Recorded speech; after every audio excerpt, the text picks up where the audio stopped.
To take a nap, the pews are padded, and you just go right ahead and lay down. It wouldn't bother me a bit, but just don't snore. You can sleep, but just don't snore. Seriously, I know it's hard to be attentive when you're struggling after lunch like this. It's a totally different life after lunch than previous. But I knew we couldn't starve you either. If we starved you, then you'd be in no shape to listen either. So it was a good break. I hope you enjoyed it. Boy, the meal was fantastic, and it was a wonderful time of fellowship. It was nice to visit with some people that I hadn't had a chance to visit with before. As I mentioned earlier, it's important, I think, for us to always keep our sense of humor. Don't lose your sense of humor. Here's a few things I'll share with you. One old person said, oh, by the way, let me explain to you what an old person is. My definition of an old person is anybody 10 years or older than me. If you're 10 years or older than me, then you're an old person to me. This fellow said, the reason why I'm old and wise is because God protected me when I was young and stupid.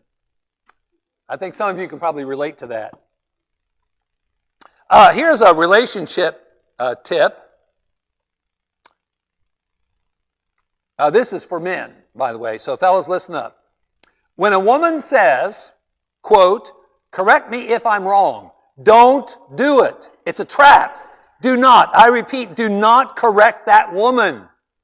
I remember reading where this one guy said, I had no idea there was a wrong way to put milk in the refrigerator until I got married. I do a lot of traveling in this ministry, and some by air, some by car, mostly by car. And this had to be something that I hope I never experienced, but some preacher did. The cop pulled the preacher over, and the cop said to the preacher, you're going too fast. The preacher said, I was just trying to keep up with the traffic. The cop said, there ain't no traffic. The preacher said, I know. That's how far behind I am.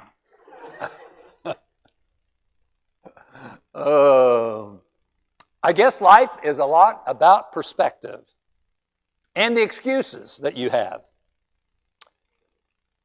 This, without doubt, is, I think, the most important session in any workshop I ever do.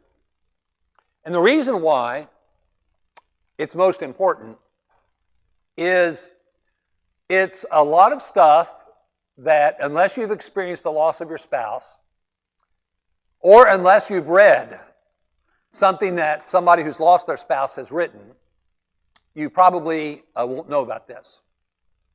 Now, a loss is a loss. I've heard people debate, which is the harder loss, which is the worst loss. A loss is a loss.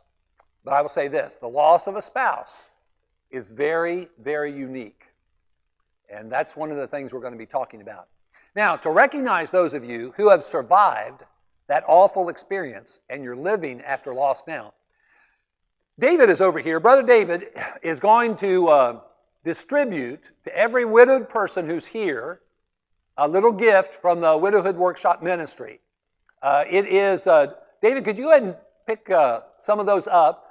And what I want you to do is I want you to raise your hand, and David is going to get you, he's going to deliver to you what it is a notepad from the Widowhood Workshop Ministry. So David, go at it.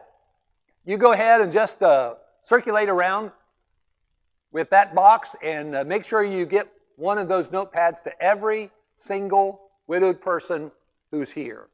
And thanks, David, for doing that. I want to mention to you a couple of things while he's distributing that. There is a website, and by the way, over here are some business cards that I have in a tray. And on these business cards is my personal telephone number on the back, and then also on the back is the website. There's a website for this ministry, widowhoodworkshop.com. It's also at the bottom of these notepads that are being distributed. There's also something else that you can take a look at. It is a public Facebook page. The public Facebook page, you can go to it by plugging in 3 words on your search bar on Facebook: Widowhood Workshop Ministry. Widowhood Workshop Ministry. Both of those, the website and the Facebook page, are on this card. Now, let me also mention one other thing that I don't usually mention, but I will today. I have a public Facebook page, Widowhood Workshop Ministry. We also have a private Facebook group. Now, what's unique, raise your hand if you're widowed. David is coming up this direction now. If you know people who might find this a benefit, or you might find this a benefit, let them know. I have a private Facebook group. You can only be in that group if, number 1, you're a member of the Church of Christ, and number 2, you've experienced the loss of your spouse. It's a very unique group. There are over 270 people in that group right now, and they're from literally all over the country. The vast majority of them will never meet, but in that group, what they're doing is they're communicating with one another, they're encouraging one another, they're educating one another. It's a very upbeat, positive kind of public or private Facebook group. It is a group different than a lot of widowed groups. We've had some young ladies in particular who are part of that group, and they said that they have left other widowhood groups on Facebook because they're so negative and so depressing. This Facebook group is very positive and very uplifting. If you'd like to be a part of that group, see me, and we can get you in that group. If you're a member of the church and you've lost a spouse. So those are a couple of different ways that we're trying to help. The website has some things on it that could also be of help, and we encourage people to visit the website and also the public Facebook page that you can even go to, like, and follow. You can even share posts that are on that Facebook group or Facebook page. On that Facebook page is information about this particular workshop here. We always try to make it a point of publicizing the activities of the ministry. Okay, now, I want to talk to you a little bit about widowhood from a personal perspective. And I want to share with you, now no offense to all the widowed people I've met. This, I think, will forever be my favorite widowed person. Her name is Millie. And I was preaching in a gospel meeting on the north end of Cincinnati, Ohio. And the preacher there came to me and said, "Dean, we've got this 90-plus-year-old lady who wants to take you out to lunch." Well, I'd been married for 41 years, and I have 3 daughters, and I learned that you don't say no to a female, especially if she's 90-plus years old. So I said to the preacher, "Okay, go ahead and set it up. Any day is fine. Anywhere is fine." So Millie is that person that took me out to lunch that day. And she took me to a Japanese restaurant, which I thought that was weird. I didn't know 90-plus-year-old women ate at Japanese restaurants. And so we went to this Japanese restaurant together. After we ordered our meals and the waiter left, I did the same thing with Millie that I enjoy doing with all widowed people I meet. If I had the opportunity, I asked them for their story of love and loss. I asked them to tell me about their spouse, tell me about how they met. I asked them to tell me about what your life was like, tell me about your loss and how that happened. I call it the stories of love and loss. And so she told me the story about this guy that she was married to for 63 years.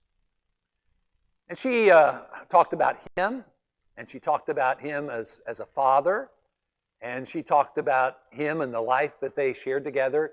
She told me about him getting cancer. She told me about her caregiving time and how she cared for him in the home. And then she told me about his passing away. And then she said, "But that wasn't my first husband." And I was taken aback by that. I said, "Well, Millie, tell me about your first husband."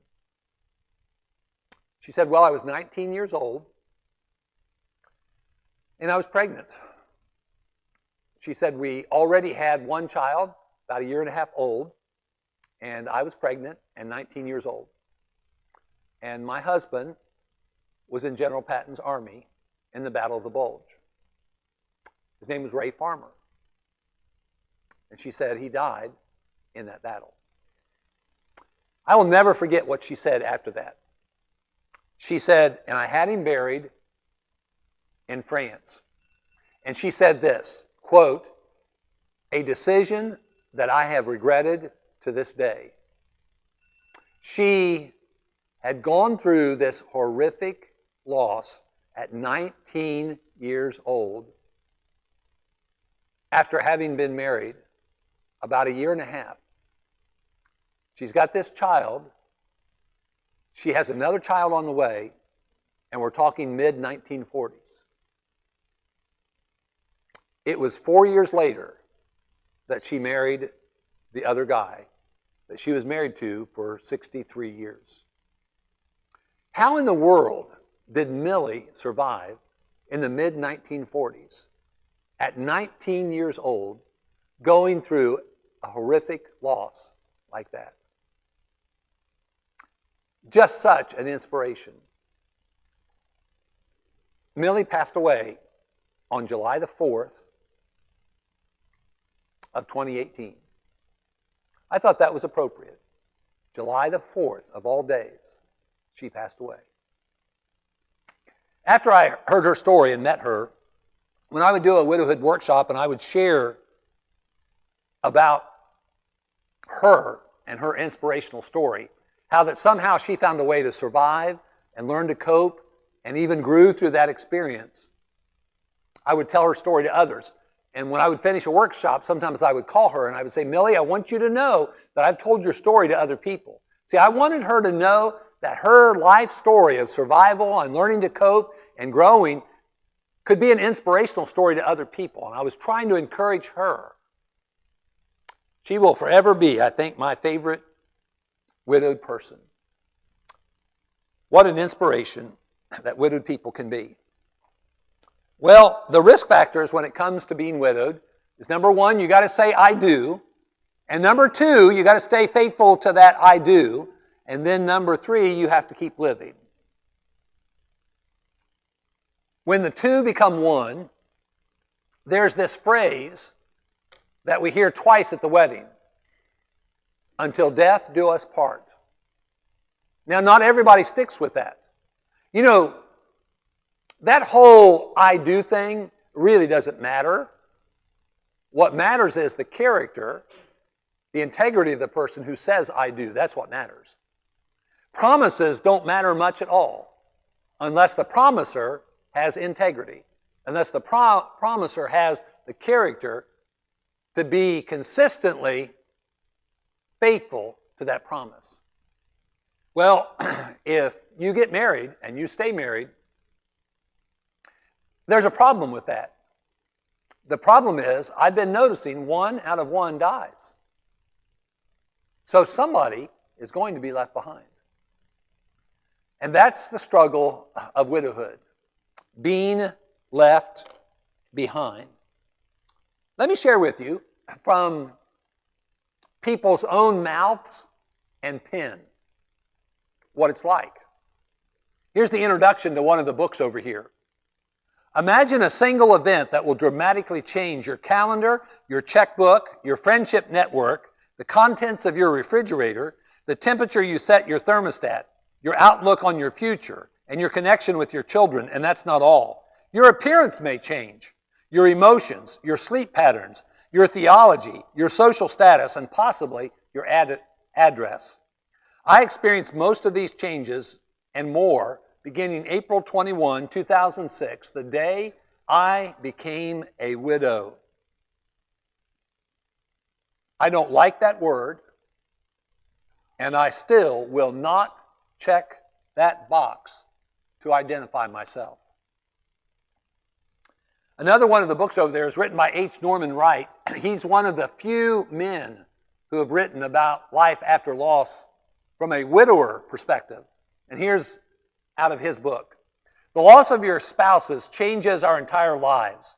It shifts the foundation of our existence. Nothing is as it was. Even the familiar becomes unfamiliar. Every aspect of our lives is disrupted without our partners. In a culture that doesn't like to acknowledge loss or talk about its impact, grieving is difficult. And when you add this silence to the fact that most of us have never been taught about the process and normalcy of grief, no wonder we struggle. Prior to the death of your spouse, your life is going in a well-established direction. You have an identity. You could say who you were. This has changed. You're not exactly who you were. The person you lost was a part of your identity. You were someone's spouse, someone's partner. You continue to be that person in your heart and in your memory, but there's a vacant space where your loved one once stood. In a book called Widow's Might, here's what she writes. If I could have one positive thing come from Dale's death, it would be the ability to explain in words the utter, overwhelming sadness of the loss. One of the primary differences between the death of your spouse and the loss of anyone else is that you have a level of physical intimacy with your spouse that you just don't have with other people. That, combined with the sheer amount of time that you spend together, heightens the loss. Until you live it, I'm not sure you can totally wrap your thoughts around the crushing magnitude of losing a beloved spouse. Even as a strong woman with a powerful faith walk, a wonderful family, and a large support group, I was brought to my knees by Dale's death. I've totally changed how I think about life, marriage, and myself. Whatever happens in the future, I will never be the same. There's a book called Saturday Night Widows. It's about this lady who got kicked out of a support group, and she decided to start her own support group for widowed people in the New York City area. And it's like an anecdotal novel. It's called Saturday Night Widows. And in that particular novel, at one of the meetings that they had in this maverick group of widowed females, here's what Dawn said. Ever since this happened to me, I feel like Dorothy in The Wizard of Oz. Like a tornado has picked up my house and it's spinning around and I just don't know where it's going to land. There's a Kim Knight book called Widow's Might, and she said in that book, the space inside of me, previously occupied by a passionate relationship, is strangely empty. I went from thinking someone looked at me as the most amazing person in the world to feeling invisible and vacant. Catherine Tidd said, during the first year, it seemed like I was in a constant state of emotional agony. I would sit with a photo album in my lap and flip through pictures of a man I could not believe was actually gone. There's a book over there called The Other Side of Grief, and in that book, it's written by both a male and a female. The male has a counseling background, the female has a nursing background, and here's what the female said. I wanted to kill myself. Going to bed alone at night was so hard. I prayed that God would let me die. I wanted out of this life. Have you ever thought how many folks in the big room where you worship is going through mental and emotional, psychological, and spiritual struggle like you would never have, like you would never want to? There are people who come and worship with us that they're really struggling. It's baggage. It's invisible baggage. You can't see it, but it's very real. It's as real as what you can see in the way of baggage. Miss Stapleton, Sister Stapleton, was married to Robert, her husband. They were married for 47 years. She said, in a conversation I had with her, she said, I know I have to do my best each day, but it's so hard at times.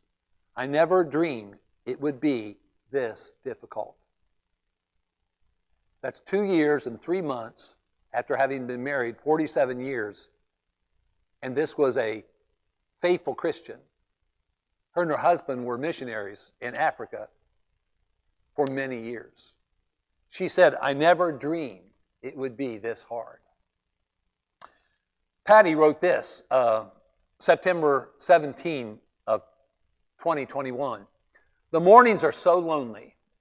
As I drink my coffee that he always made, I miss him reading scriptures because he'd been up for a while. I long to hear that voice again. It's been 48 days now, and the ache is almost unbearable at times. I've gained a new respect for all who have lost someone that was the best part of all of us. There's a sister in southeastern Ohio who shared this. My husband passed from this world about 2 months ago. I still can't come to terms with it. He should still be here. It feels like my heart is being ripped from my body. She said also, I just cleaned my husband's room and washed the last sheets that he slept on. So hard. Probably could have washed them with my tears. Kathy is a gal in her 50s in Florida that I met in Titusville, Florida. And here's something she texted to me, and she granted me permission to read this publicly. I was told by a family member that loves me that, quote, time will heal. I don't think it's at all possible. 33 years of my life with my husband, sharing 3 children together, was my whole world. I just can't see past this day, and the pain is too much.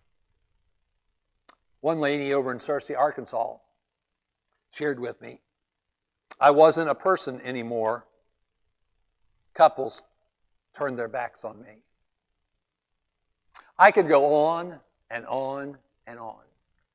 Some of you can relate to what I've just shared because you've been there and done that, or you are there now and you are doing that. It is not an easy thing. Even if that dear, precious person in your life was a faithful Christian, you're going to struggle. You're not going to struggle because you have a weak faith. You're going to struggle for one reason. You are human. And human beings struggle, especially when life becomes difficult. I want to open it up now, and I want to ask you to name me some things that in our culture we would commonly associate with being widowed. Name me things that you would, or somebody else in this world would commonly associate with widowed. What would you say? Loneliness. It's almost always the very first thing that's mentioned.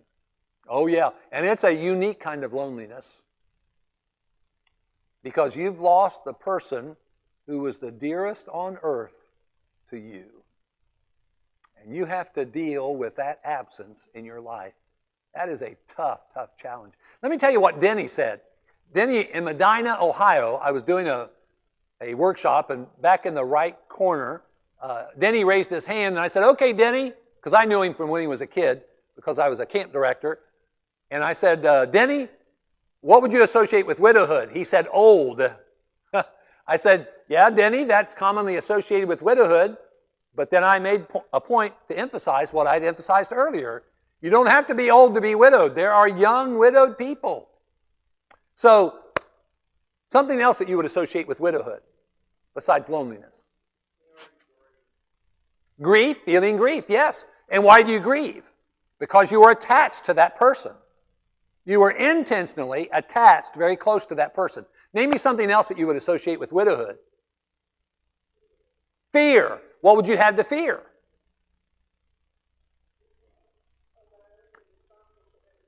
Being alone, being responsible for everything, and what about your future? And I liked what you said, being responsible for everything. Martha called me 11 months after her husband passed away, and we had this conversation, and during the course of the conversation, she said, I hate being a man. Now, what I have found, because of my overexposure to the female gender, what I have decided is a lot of times I find myself asking women, what do you mean by that? trying to dig a little deeper. And so I said that to Martha. I said, Martha, what do you mean I hate being a man? She said, I hate doing the things that he did. I dug a little deeper. I said, like what? She said, I hate taking the trash out to the curb. He should still be here and he should be doing that. Yes, sir.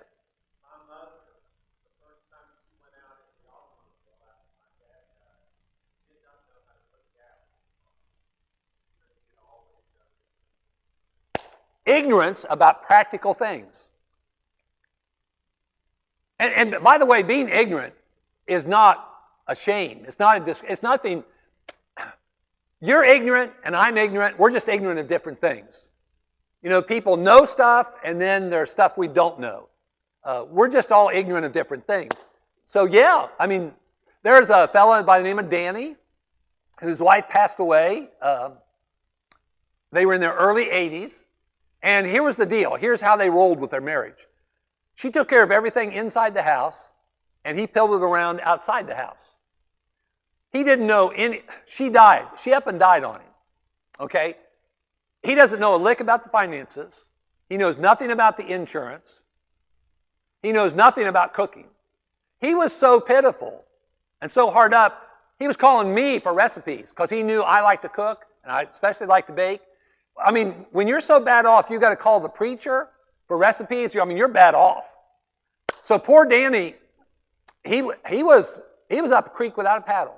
He didn't know anything about that stuff. See, he was the one that was supposed to die first.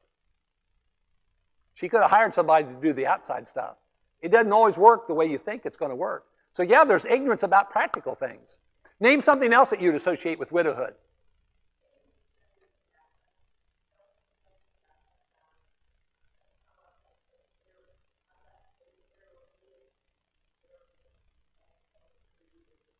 Okay, you have these things pop into your head that you want to share with that other person, but that other person's not there anymore. Yeah. So you've got the disappointment of dealing with the reality that you can't talk to that person anymore. What were you going to say?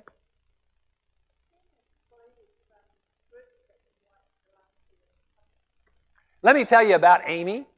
Amy out in Texas is living alone. Not because she lost her husband by death, but a divorce, a very ugly divorce.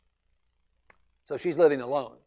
Her best friend said to her one time, I can't invite you to come over and eat when I have a dinner party because that would make an odd number. Can you imagine that? Yeah, that is an odd number. It's an uneven number, an odd number.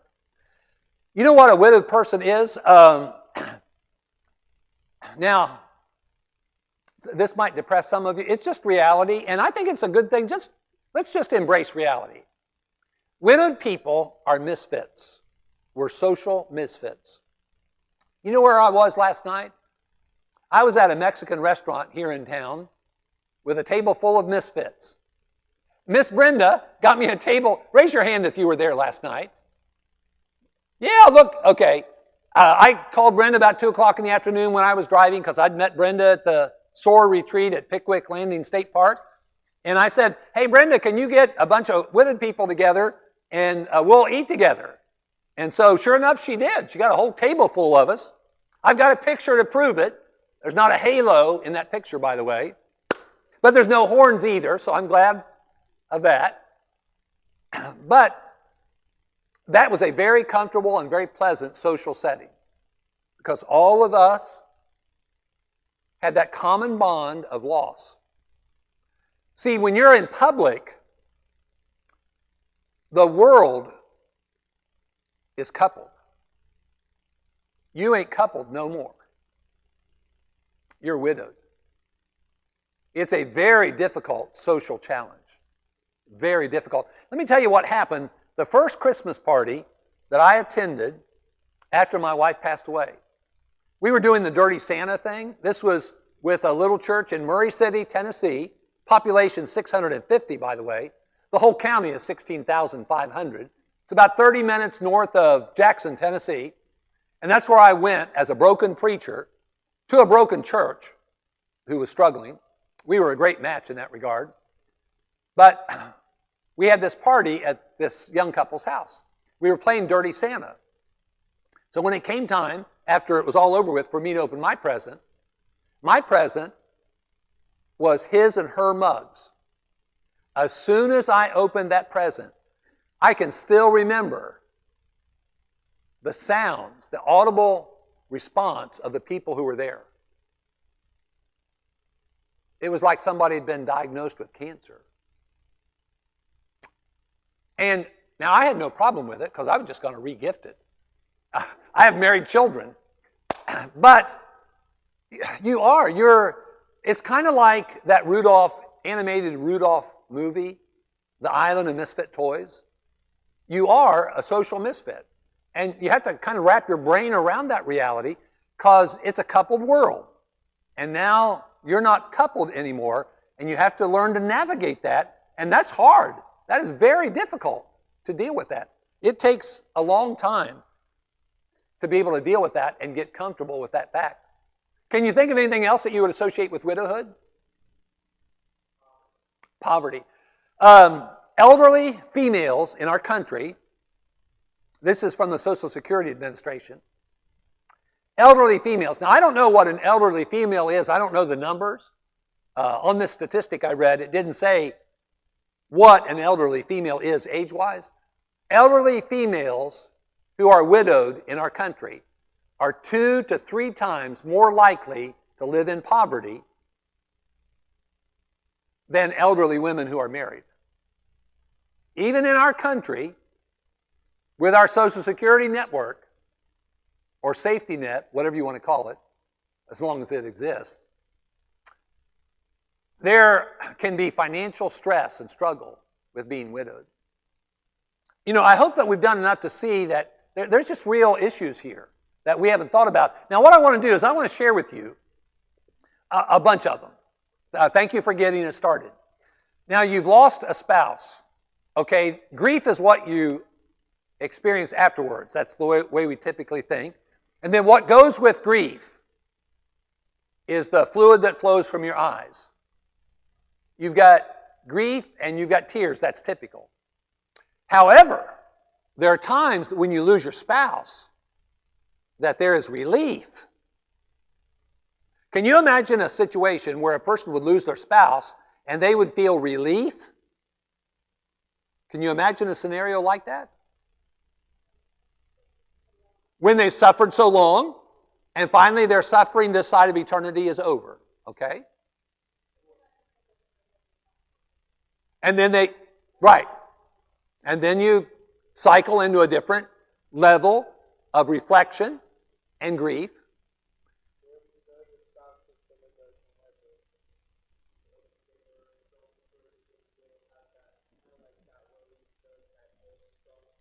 You would have the relief and blessing of knowing that they were better off than they ever were before. Now, what about a lady who has been living in a home of domestic violence?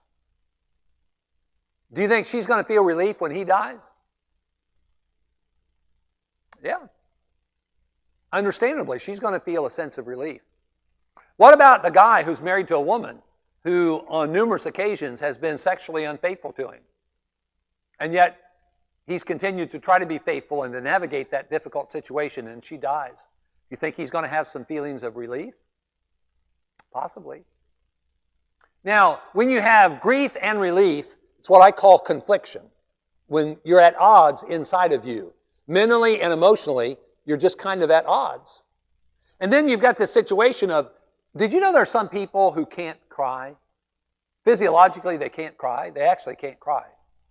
Now, if you're supposed to be feeling grief because you've lost your spouse, but you can't cry, how's that going to make you feel? You're going to feel guilty. So now you've got grief and or relief and guilt because you can't cry when you know everybody else is crying. And then you've got people who feel guilty because they are crying. When we're in the presence of somebody and we start tearing up, choking up, or crying, what do we say? I'm sorry. We have nothing to apologize for. You've earned the right to cry. You've earned the right to cry at church. You've earned the right to cry at home. You've earned the right to cry in the presence of one person. You've earned the right to cry in a large group of people. You have earned the right, by virtue of that loss, to cry any time you feel a need to cry. There's no need to apologize. But again, in our culture, see, because we're ignorant about grief, and because we have these courteous things, these canned courteous things that we say, sometimes we make the struggle even more difficult than it really is. There's all kinds of things. The heartache, there's no way to put it in words. It's a heartache so bad that it can cause you to have physical ills. As a matter of fact, another thing you can Google on the internet is the health risks of widowed people, especially in the first 6 months after loss. It's a really important thing for a person who's lost their spouse to get even closer to their doctor, to their medical care, and to be supervised in regard to their medical care. Because people who have lost their spouse is at much greater risk of having health issues than they were when they were married. That's the effect of the grieving. You're going to have questions that you've never thought about asking ever before. You're going to have, I was talking to David earlier, and there's what I refer to as what the culture would call the $1 million question. The big kahuna, the big mama question. Why? Now, you may not have thought much about that question until somebody really close to you dies. Then you'll be tempted to ask that question. By the way, just a quick, I don't have a full 6 sessions here, so let me just drop this note in here. Why is not the $1 million question. It never has been, and it never will be. You want to know what the $1 million question is? When your life is tanked, when you're in misery, when you've lost a beloved spouse, and you're agonizing, the $1 million question is not why, it's who. Who loves me more than anybody else? Who knows me better than anybody else? Who can provide for me everything I need better, more than anybody else? We know the answer to that question, don't we? It's God. That's the $1 million question. What's important for us to realize is our greatest need is God. And that's so especially true when it comes to times of adversity. It's not uncommon to have a faith struggle. And you know what you have to apologize for when you're struggling with your faith after you've lost a loved one? Absolutely nothing. You do not have to apologize for that. Do you know why you have a faith struggle? If you have a faith struggle, it's because you're human. You are not mechanical. You are not a machine. Everybody has a thinker and a feeler. And when we suffer severe loss in our life, our thinker and our feeler ain't on the same page. And a lot of times, our feeler is just running in overdrive. And our thinker is in park. And so we really are overwhelmed. That feeling of being overwhelmed, we're going to struggle. And it's okay to struggle. Remember the guy, the father, who brought his one child who was afflicted with demon possession and was being thrown down, cast into the fire, vomiting. Do you remember when he brought that child to Jesus? He said, Lord, I believe. Do you remember what he said after that? Help my unbelief.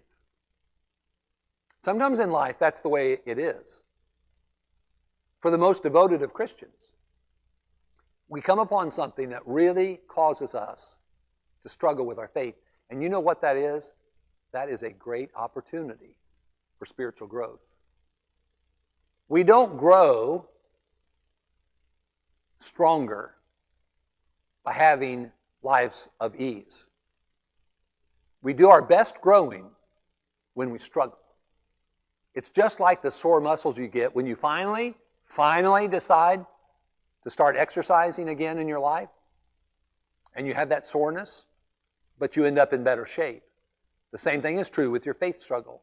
It's okay to have a faith struggle, and it's okay to let other people know that you're struggling with your faith. Letting a brother or sister in the Lord know that you're struggling. Let your shepherds know that you are struggling. It's okay to struggle with your faith. It's a great opportunity to grow stronger.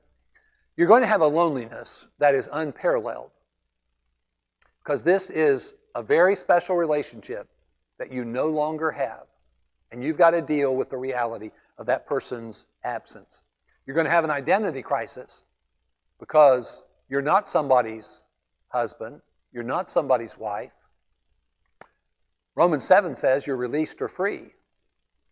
Now, you may feel differently inside, but in God's perspective, which is the right perspective, you're released and free. But inside, you can still feel married. You have this real struggle with, okay, who am I? One of the things that a widowed person has to do is they have to rebuild their identity. Who do you want to be? What are you going to do now with the rest of your life? You were somebody's husband or wife. You're not that anymore. Who are you? Who do you want to be? And what do you want this person, this new person in the new beginning, to be and do? You've got financial jeopardy as a possibility. You've got forced change that you're having to deal with. You have to deal with the fact that that person is no longer sitting in their favorite chair.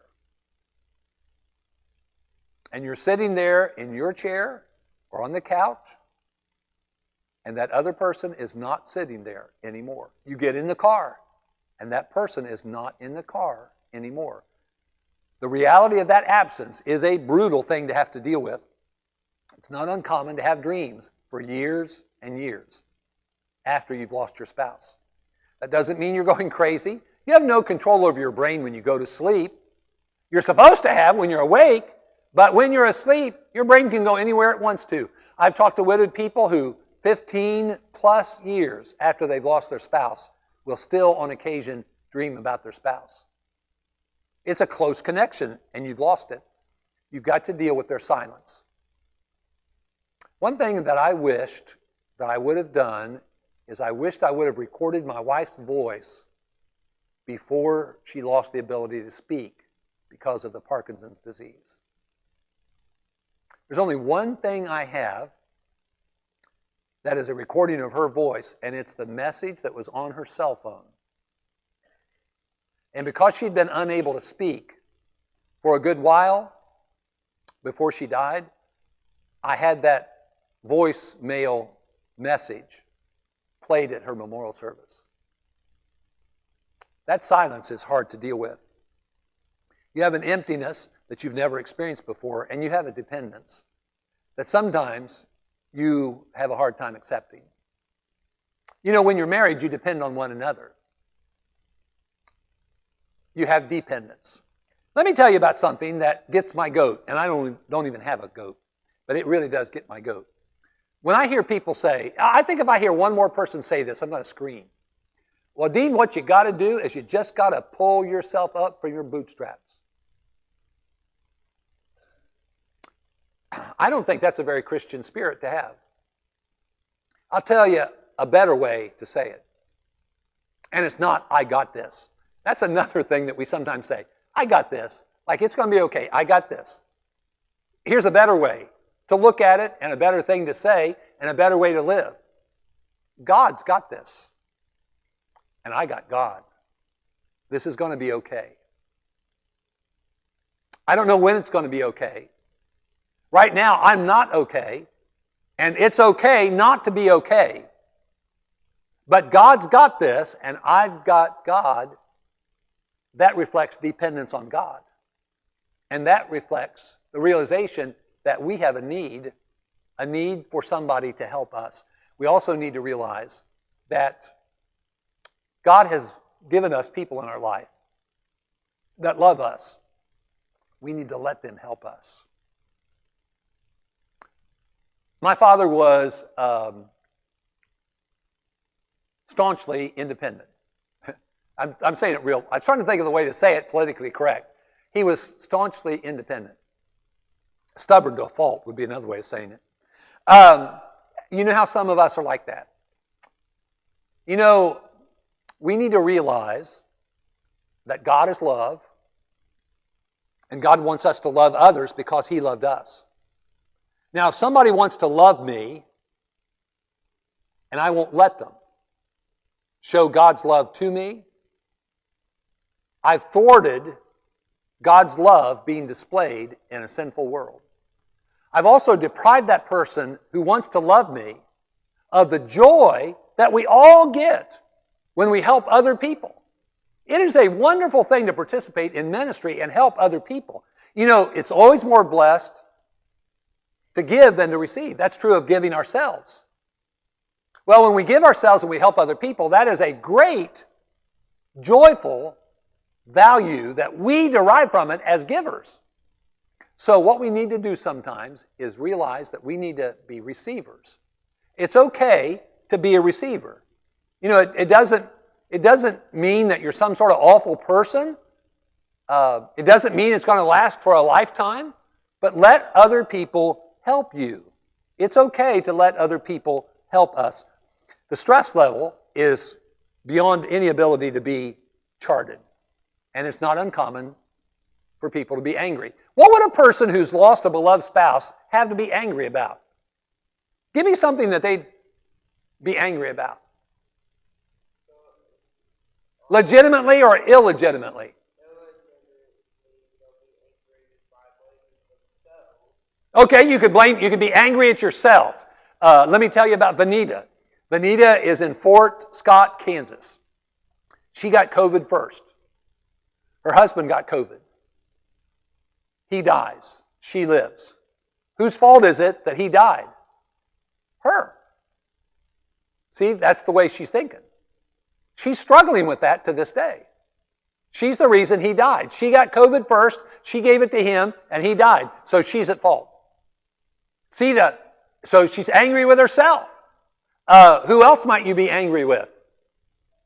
God. He let this happen.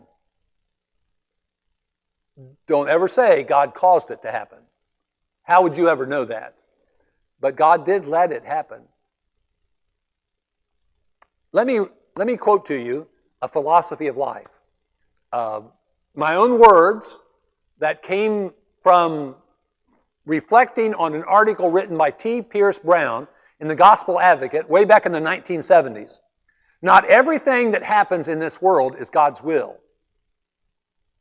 In other words, what He wanted to happen. Do you think God wanted Eve to eat the forbidden fruit? Do you think He wanted Cain to kill Abel? You know, do you think He wants the drunk to get behind the wheel of a car, go left of center, and take the life of an innocent person or family? Do you think God wants domestic violence in our families? There are a lot of things in this world that are not His will, in the sense of not His desire. Not everything that happens in this world is God's will, but in everything that happens, God has a will. In everything that happens, good and bad, God has a will. Do you know what God's will is when you're prospering? It's not for you to be happy, by the way. Happiness is not an idol. Our culture has made it an idol. You're not prospered by God to be happy. You're prospered by God by the same and for the same reason that God allows you to carry burdens in your life, so that God is glorified. That's the whole purpose of life. Whether you're talking about prosperity or adversity, we're blessed so that with our blessings we can glorify God. He permits us to be burdened so that we can glorify God. That's our whole purpose for life. There are times when God permits us to experience things that are inexplicable, that are beyond our rationale to understand. Things that are extremely upsetting, terribly painful. Yes, He did let my wife die on Christmas morning of 2013. I would never say it was what He wanted. One of the things that my family is trying to do since my wife died is to glorify God. not in spite of our loss, but because of our loss. So you can take the pain that you've experienced in your life, and you can bring even more glory to God by converting your pain into a blessing for other people. And all of us can do that with all of our life losses. Let me tell you about Jackie in Titusville, Florida. She told me that sometimes when she would get in the shower, she would pound the shower wall. She would say, "Why did you leave me?" She was talking to her departed husband. Did she have a right to do that? She did it. She was angry toward him. Now you're going to sit there and say, "Yeah, but that's so not right." Well, yeah, but there's a lot of things that we say and do that are not right after we've lost our loved ones, especially a spouse. Sometimes there can be anger toward the medical profession because there are mistakes made sometimes. So there's all kinds of anger that you can deal with. Then you've got worry that you've never had before and fear. You wonder about your present. You wonder about your future. There's a restlessness that you deal with, the tossing and turning that you experience, especially at nighttime. And can you believe this? That somebody would come to me in Chester, West Virginia, 80-something-year-old fella, who came to me and said, "Dean, on that list of things associated with widowhood, I have a suggestion that you put something else." And that's what he said. He said, "Add to your list suicidal thoughts." Yes, there are people who sit in that same big room where we sit to worship who have suicidal thoughts. And it's something that can be experienced when you've gone through some sort of horrific loss. Spousal loss will really do a number on you. You'll never be the same anymore. Why is this so hard? Why is it so hard to lose a spouse? Especially when you think about that person being right with the Lord. You know that now they're better off than they've ever been before. So why do we struggle? If they're better off, why in the world do we struggle? Well, for one thing, it's a very unique relationship. The only human relationship described with those two words, one flesh. That's a special relationship.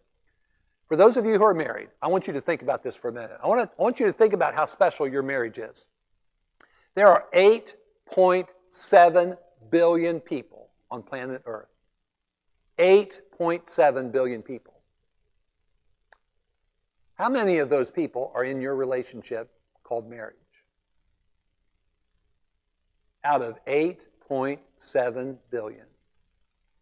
You and that one other person. If that doesn't impress you with how special that marriage is, I don't know what ever will.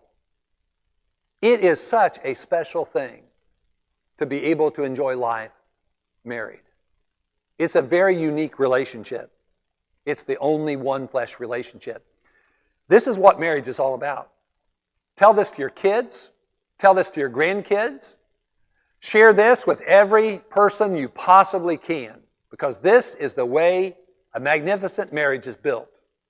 Two people who wrap their brain and their heart around total giving of the total self for a total lifetime. There's the prescription for a magnificent marriage. Now you take two people who've done that, who've heavily invested in this relationship, and poof, it's gone. Something suddenly happens and it's gone. Or there's some sort of disease or tragic accident, and you have a prolonged struggle that eventually ends in the departing, the death of that person. What are you going to do then? You've so heavily invested in this relationship, and now the relationship doesn't exist. That is why we struggle. There's a lot of differences in how people struggle. I would never, ever, please don't ever say this to anybody who's lost anybody in their life. Spouse, child, parent, grandparent, do not ever say, "I know how you feel." That's an insult. Nobody should ever say that. How could you possibly know how I feel? How could I possibly know how you feel? That's never an appropriate thing to say. There are canned things that we have courteously adopted in our culture that we think are the right things to say when people have lost loved ones. Be very careful about using those phrases. You can Google stupid things said to widowed people. Or just dumb things or foolish things that people say to folks who've lost loved ones, any loved one. We're individuals. That makes loss different. Relationships are different. You know, there's different levels of intimacy or closeness. Families are different. Some families are very private. Some families don't communicate well. Some families are very dysfunctional. Some families are very transparent. Some families are very functional. Then there is how long have they been married? I told you about Brittany. 1,300 days plus they were married. Bradford dies in an auto accident. Well, that'd be different than Millie Hartman losing her husband at age 19 from General Patton's army, or her losing her second husband after 63 years. So the timeline of your marriage is going to factor into your experience after you've lost the person. And then what about all those experiences for a lifetime that you've had?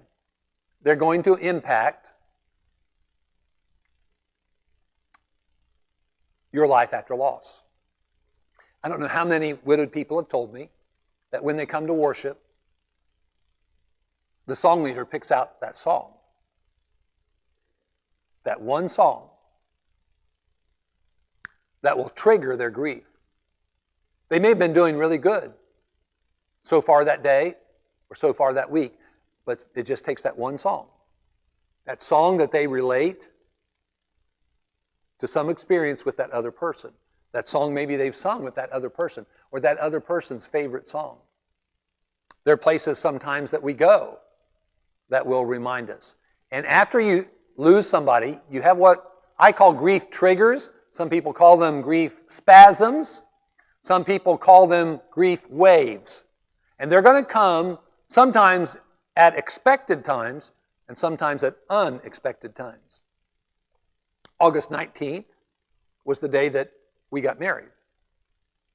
I can count on that day. I can prepare for that day. December 25 is the day she died. I can count on that. May the 1st, I said I was not normal, right? How many people remember this kind of thing? May the 1st is the date that I first kissed her as a teenager. I have a picture of the very place where I kissed her for the first time. There are certain times that are going to cause you to feel grief in different ways because of experiences that you've had in the past with that person. And then if you have faith, if you have a little faith, if you have great faith, the faith that you have is going to factor into this too. And even if you have the greatest faith, you're still going to struggle. It's just the way we live. We're human beings. Again, we're not machines. We're not computers. We're not robots. We have a thinker and a feeler. It doesn't matter how much faith you have, you still are going to struggle. You're not going to struggle because of your faith. You're going to struggle primarily and most of all just because you are human. And it's okay. What else can you be? You were born this way. You're going to live this way the rest of your life. But you're going to struggle because of that. After you've lost your loved one, you're going to go on a grief journey, and I have no idea how long that you're going to be on that grief journey. But here's what I do know. I do know that I'm looking for some forks to pass out, and they're somewhere in here. There they are. Hey, David, could you come up here again? David's a good passer-outer. He's already proved himself to be a good passer-outer.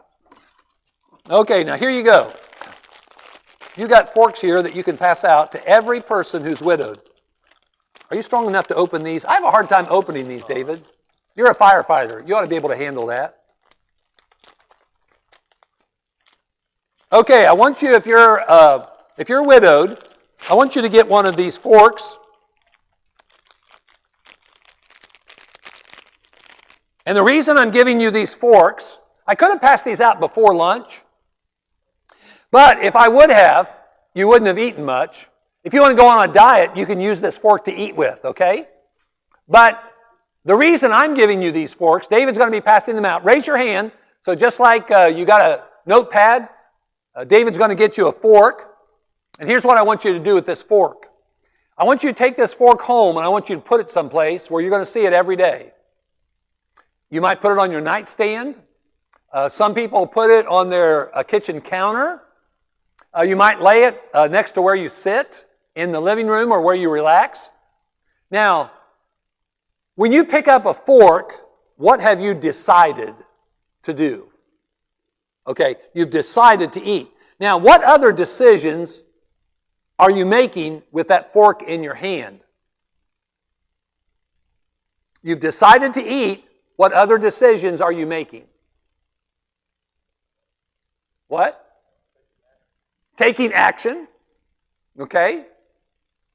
You're going to decide what to eat.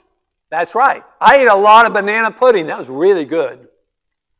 I chose to take my fork and eat some green beans and some corn and the meat and the beans. Now, with a fork, you also decide not only that you're going to eat and what you're going to eat, but you're also going to decide when you're going to stop eating, right? So let the fork represent decisions. At some point in time, after you've lost your spouse, you've got to realize, I've got to start making some decisions about the rest of my life. See, you're still living. Your spouse is gone, but you're still living. One of the mottos of the Widowhood Workshop Ministry is, don't die until you're dead. Somebody else has died, but you're still alive. Now, it's a different life than you would have chosen, but what are you going to do with the rest of your life? You've got to start making decisions. That's going to help you with the healing process. It's going to help you with reconstructing your life, and you're going to be able to move further down the road of your grief journey when you make decisions. But you can't make decisions until you've grieved deeply. You've got to grieve deeply and invest yourself heavily in grieving deeply. And after you've grieved deeply, as long as you need to, then you start making some decisions about what am I going to do with the rest of my life. Anybody else need a fork? Everybody get covered? So what are you going to do with the rest of your life? You've got to start making some decisions. Surely you know about the story of Helen Keller. She was so right when she made this observation. When one door of happiness closes, another opens, but often we look so long at the closed door that we do not see the one that's been opened for us. You know, sometimes doors get shut and we're just blown away. And all we can do is sit there and stare at that open door. In disbelief, I cannot believe that door is shut. And that goes on for months. Sometimes a lot of months. And then what happens is, kind of psychologically, we decide to get up, just out of curiosity, check the knob. But then we find the knob's locked. The door's locked. It's not only closed, it's locked. You can't get through that door. That's deep grieving. But at some point in time, after we've deeply grieved, as we should, and we've made it a point to not let anybody take our grief away, at some point in time, we've got to start looking for open doors. What am I going to do now with the rest of my life? That's a really hard issue to address. Whenever my wife passed away, I was 61 years old. I was living in northeast Ohio, about an hour south of Cleveland, Ohio. And I prayed passionately about three things. Number one, that the Lord would eventually open a door of opportunity for me to continue to serve Him and to be a preacher.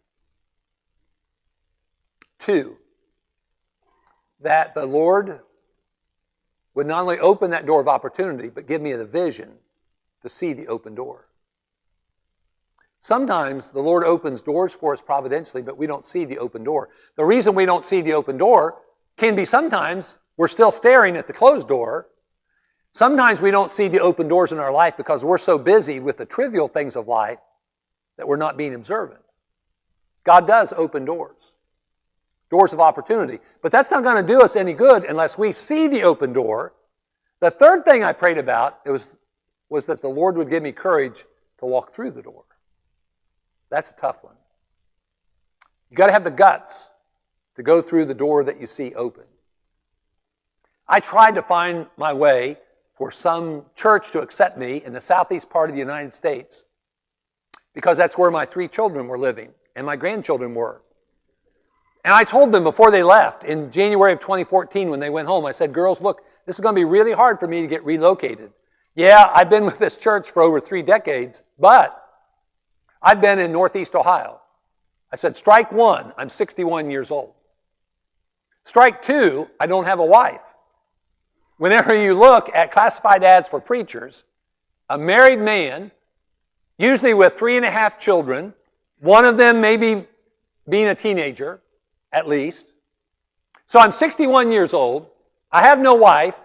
I'm trying to get relocated in the southeast part of the United States, and I'm a Yankee. I said, girls, this is going to be very difficult. It was more difficult than I'd dreamed. But the Lord did open a door of opportunity for me a 1.5 years after she passed away. This little church in Murray City, Tennessee, took me in. I will be forever indebted to them. We've got to look for open doors after we've spent time appropriately grieving. Now, there's a lot of choices to be made. The reality is you're released and free as far as your marriage relationship is concerned. You may not feel that way, but you are. That's the reality. Sometimes the way we feel is not consistent with reality, but you're released and free. In 1 Corinthians 7, there are some interesting phrases used to describe people who are single, people who do not have marital mates. Without care, cares for the things of the Lord, pleasing to the Lord, without distraction. In other words, being married involves a lot of responsibility. There's time and effort and energy involved in investment in a marriage. Total giving of the total self for a total lifetime. But now that relationship is gone. What do you do with all that time that you've invested in that relationship? It's a great time to focus on the Lord and your relationship with the Lord like you've never done before. Because that's what you need more than anything else anyway. I spent a lot of time passionately pursuing God with a depth and a passion I never had previously in my life. Because I felt a need for Him more than I ever had in my life. Because I was A-L-O-N-E. And that's a hard thing to accept in life. It's extremely important for us to really invest or reinvest and refocus our life on our relationship with the Lord. And a lot of that time and energy and effort we put into that marital relationship, we can transfer to this very, very important thing, this relationship with the Lord. Widowhood is not just a time for grief. When you are widowed, you're more available than you've ever been before because you don't have those marital responsibilities anymore. You're more available than you've ever been before. You're also more flexible than you've ever been before. And you also have experience that is worth more than $1 million. It's called the experience of loss. If I'd been married, I would have never been the preacher in Murray City, Tennessee. Never. The reason why is because of my wife. You know what the problem was in Murray City, Tennessee, that my wife could not have tolerated? Walmart was 30 minutes away. She would have never agreed living in Murray City, Tennessee. But I'm so glad that that little church took me in. They gave me time to be away more than the typical local preacher, and we started a local ministry there. It started with me and about 4 or 5 widowed females. We did all the planning, all the cooking, all the decorating. We had monthly fellowships there. And before COVID hit, we had over 40 people regularly. On some occasions, over 50 people, half of whom were not members of the church. They were coming from Baptist churches, from Methodist churches, and they were coming to the Lord's Church in Crockett County, Tennessee. They were being loved and comforted and given practical help. And we had 3 baptisms that came as a result of that. Widowhood ministry is a great outreach because there are a lot of people who are struggling in our communities. It's a great outreach to the community. I hope that maybe this has kind of broadened your thinking a little bit, maybe opened your eyes and maybe even opened your heart as well as your mind to a great opportunity. It's a great challenge, life after loss. It's also a great opportunity. You know, some of the best people to get involved in widowhood ministry are widowed people. I want to challenge those of you who've lost your spouse to not waste your pain. You have a gift that was given to you that you didn't want. You know, that's what life does sometimes. Life sometimes gives you gifts that you don't want. You're just stuck with. Now, ladies, if you were given a gift you didn't want, what would you do with it? You'd re-gift it, wouldn't you? Would you want to re-gift loss? No. What else would you do with a gift you don't want?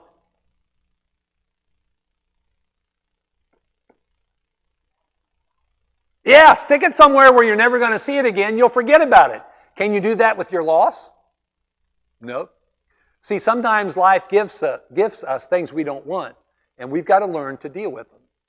Loss is a gift that life gives you that you don't want, that you have to learn to deal with. You know, a great way to use that gift is use it for somebody else's blessing. Because you have experience that gives you influence and wisdom to be able to help other people who are going to, or who presently are, struggling with their loss. So I challenge you, if you've experienced loss in your life, to use that to help other people. I want to thank you for coming today. I want to thank you for surviving even this session after lunch. I think from now on, I need to suggest to churches we start this like 6 in the morning and then just get it all in before lunch and then have lunch. Then we can all come back to the church building and sleep on the pew. Maybe that would be a good format to use. Before you leave today, feel free to take a look at these books and both these tables. If there's anything that there that can be of help to you, please let me know. I'll continue to try to be of as much help as I can. But thank you very much for your time. Mr. Doug, would you like to come up and finish us off?